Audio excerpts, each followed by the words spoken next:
Hey DOOLigans, Mr. DOOLigan here. Welcome to episode 2 of Dishin with DOOLigan. I first want to start off with a little bit of sad news. I was watching Days of Our Lives today, and I heard that Prince passed away, hence why I'm wearing purple.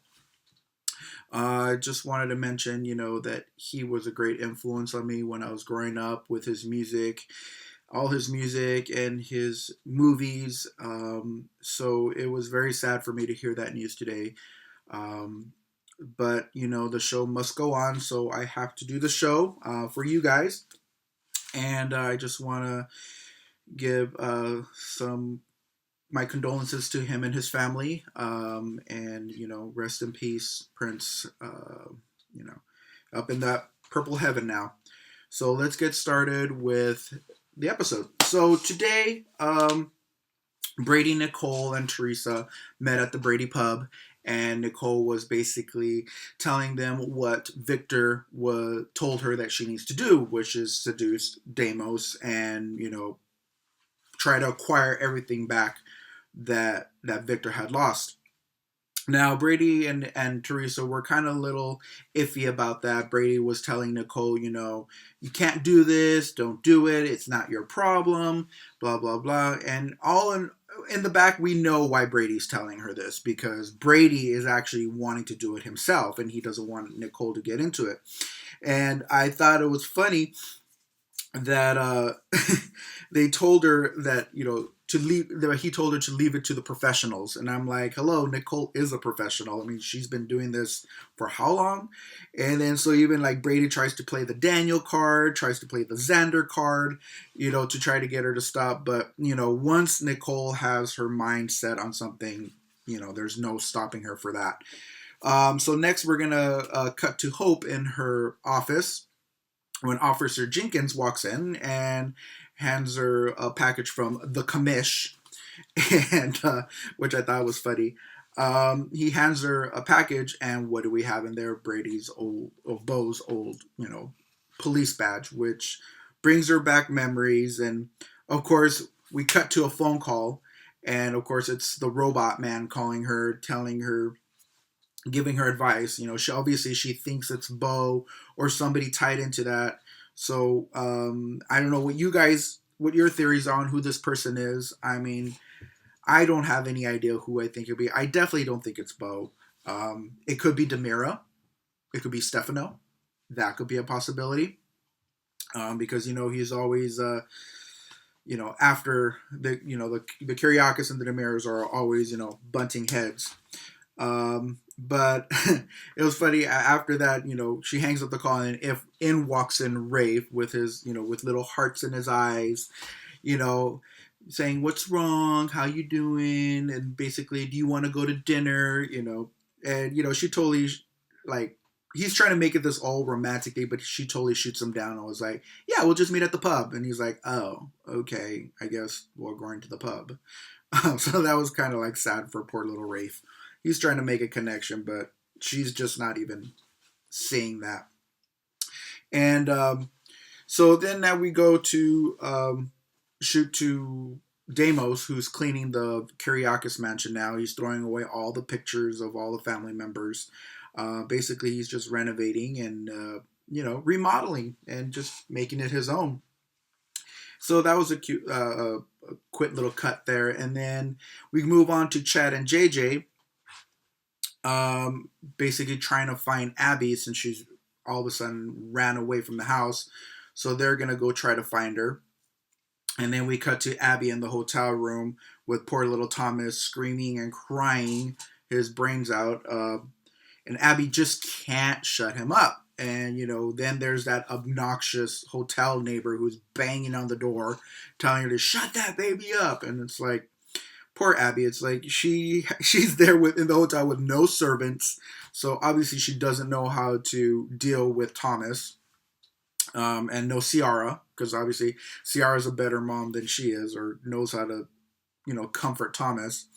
But yeah, and then all of a sudden, Chad and JJ bust through this door because Chad got a tip from his PI, and it kind of like freaked Abby out. Abby just like jumped on Thomas and was like, don't touch me, don't touch my baby, blah blah blah, like a mother lion, just being like total like, arr. But so that was fun to see Abby in that state of mind, her little crazy state of mind.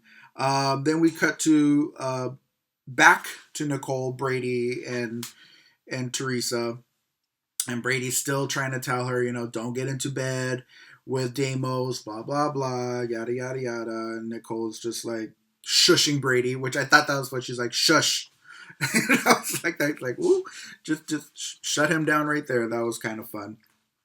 Um, and then we cut to back to the hotel room, and Abby's screaming and crying and yelling at JJ and Chad, and poor little Thomas there is like crying and scared out of his wits because Abby's just like right here in his ear, just screaming. I'm like, does anybody notice that Thomas is not having a good time right now? And obviously Abby's just too involved with herself and her issues to even think about Thomas. But that's that. She's just been doing that. And then let's see what else. Oh, and I was just thinking, while she's doing that, why didn't they just bust in and just like shoot a tranquilizer dart at Abby and just knock her ass out? I mean, that's it. End of deal. Take her to the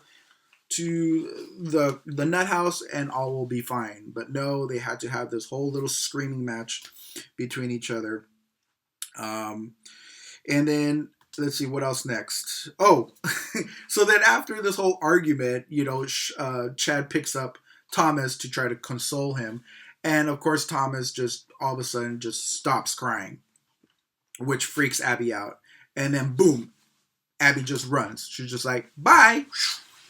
And then she comes back because they bring her back, and she's like, yeah, I'm sorry I ran out like that, and blah blah blah. All apologizing and crying, and then, so I thought that was funny. It was like she bolts, and then commercial break, comes back, she's back in the hotel room, and so then we come to Damos and Hope. So finally, Hope gets to meet Damos after all this talk about him. And it was funny that he offered her a handshake, and she totally just like left him hanging and was like, nope, I'm not going to shake your hand. And then she finally confronts him about Bo. And then she's like, so, what's going on? Or she confronts him about him taking control over the Kyriakis mansion and all the, Titan and all that stuff. And she also asks him about Bo. And, he basically just comes clean. And that was like shocking to me. And it was definitely shocking to Hope that he just came out clean and just told her everything. And so they left it at that. And then they cut to Jennifer at the Demera mansion consoling Abby now, telling her, talking to her and telling her. I thought it was funny that she was telling her, she's like, oh, Abby, you're good with kids. Don't be so hard on yourself. And in my back of my head, I'm like, yeah, she may be good with kids, just not her own kid, which kind of says a lot about her. So then we cut back to Hope and Damos, and he's basically spilling the tea about him being involved with Bo's demise, and basically saying he just did it for the money. That's it, and that Hope can't do really anything about it because there's nothing, no paperwork, no trail, no nothing that's gonna tie him into it. And I was thinking one thing, and Hope kind of said it. She's like, "How do you know I'm not wearing a wire?" And because that's exactly what I was thinking. I was like, "Hope, why didn't you freaking wear a wire?" And Damos kind of made a point, was like, because you didn't even expect this. You didn't expect me to be saying this. You didn't expect me to just spill everything and let you know what was going on. And it was kind of hard for Hope. And I mean, if I was in her situation, I would have probably been the same way. It was just like I would have been taken back because he asked her, do you want me to go on? And she's like, no, no, no. Yes, yes, yes. No, yes, no, yes. But, ultimately she says yes. And he kind of like spills the beans and tells her everything, that went on and about the doctor and stuff like that. And after that, we cut back to Chad and Abby back at the Demira mansion, and they're talking about that Abby needs more help and that she needs to go to the facility so she can get more treatment. And she was like confronting Chad, saying that, oh, they're sending her away as a punishment because of what she did, uh, but what she did upstairs, setting fire. And so, of course, he denies that. And Abby was like, "I'm not sorry I did it. I'm just sorry. I'm not sorry I did it. I'm just sorry I just didn't get to complete it." Which says a lot about Abby. I mean, that just goes to show how crazy she is right now. Um, and Chad brings up a good point also during the argument. Was like, he's like, you were kind of like in the moment and you weren't even thinking about Thomas, because Thomas was in the house when she was like setting fire upstairs, pouring lighter fluid, and it's like she didn't even think about Thomas. What if the whole Demira mansion like just crumbled to the floor? Then the millions of servants would have been dead. I say that because a few episodes ago, Chad was trying to leave, saying if Abby was okay by herself, and she's like, "Oh yeah, there's millions of servants in here." I'm like, so now we have a good idea how big that Demira mansion is. There's millions of servants there, so that's a good a good image of the Demira mansion. So, and then after, they're talking and arguing, Abby runs away again. Of course, I go, we need to tie a bell on that girl. I mean, she's been running away this whole episode. First, if she doesn't like what she hears, boom, she's out the door. So we either got to put a tracer on her, we got to put a bell on her, or put like, find my iPhone app on her phone to see if she can, so we can know exactly where she's at. And then so after she bolts out the door, then we cut to JJ and Jennifer. And then this was an interesting conversation because Jennifer is trying to be like, "Oh, I'm so concerned about Abby, blah, blah, blah," But, now she's like trying to turn it on herself. She's like, oh, making it all about herself. She's like, "Oh my God, I've just been so busy. Why I haven't been helping Abby?" And JJ's kind of like giving her side eye, like, yeah, you've been busy. You've been busy getting busy. I mean, at least that's what I was thinking. Like, she's been busy getting busy with Eric and busy popping those pills and getting high. Um, and so, so JJ was kind of hinting towards about her drug addiction. I don't think he knows about Eric just yet. It was funny because then Jen gets all on the deep end. She's like, "Did I ask for help? No, I didn't." And it was like, Jen, you don't need to ask for help by you doing all this, and actually like talking about it is kind of a signal that you do need help. But that was funny. She kind of shut JJ down for that. And then so we cut back to Hope and Deimos, and of course Hope is all distraught and angry, and Deimos is like, "You can't do nothing about it," and boom, psh, she pulls out her gun, and she's like, "Yeah, I can do something about it." And I'm like, "Hope, what you gonna do? You're gonna blow this guy's head off? That's not gonna look good. You're just overreacting." And of course, Deimos is not even scared. He's just like, yeah, he's playing it cool, drinking his ouzo, which I found out was the Greek drink, the national drink of favorite drink of Greece. I need to try that kind of stuff, see what that's all about. But after she like pulls the gun on him, then in walks Nicole, and she's like, "Oh, am I interrupting something?" I mean, like, Hope has a gun on Deimos, and Nicole's like, "Am I interrupting something?" Which was, I thought that was funny. I don't know if she saw the gun, but, cut to Nicole walking in. And then we cut to, after that, then we cut to Brady and Teresa, and they're back at their apartment. And they're talking about the whole situation with Nicole and about Victor and how he doesn't want her to do that. And then he kind of tells Teresa that he's actually has a plan to go after Deimos. Of course, Teresa's like, doesn't want him to do it. And she's like, it ain't about, she's like saying, I know this is kind of weird coming from my lips, but, it's not about the money, blah, blah, blah. And of course, Brady's like, no, of course it's not about the money. It's about his spirit. And, I don't know if Victor can go through that. And he was like saying, of course it's not about the money because, Maggie has Chez Rouge, which I thought was funny. Like, how convenient they just throw in Chez Rouge in there because, so she still owns it? I mean, like, when's the last time we actually saw a scene with Chez Rouge?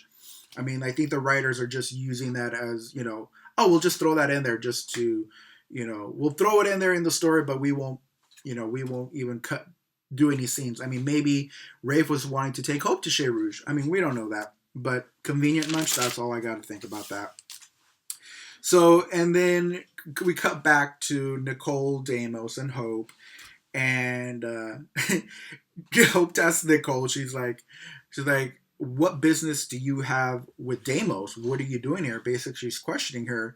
And then Nicole just shuts her down. He's like, he's just like, what business do you have? And Nicole's like, none of yours. LOL.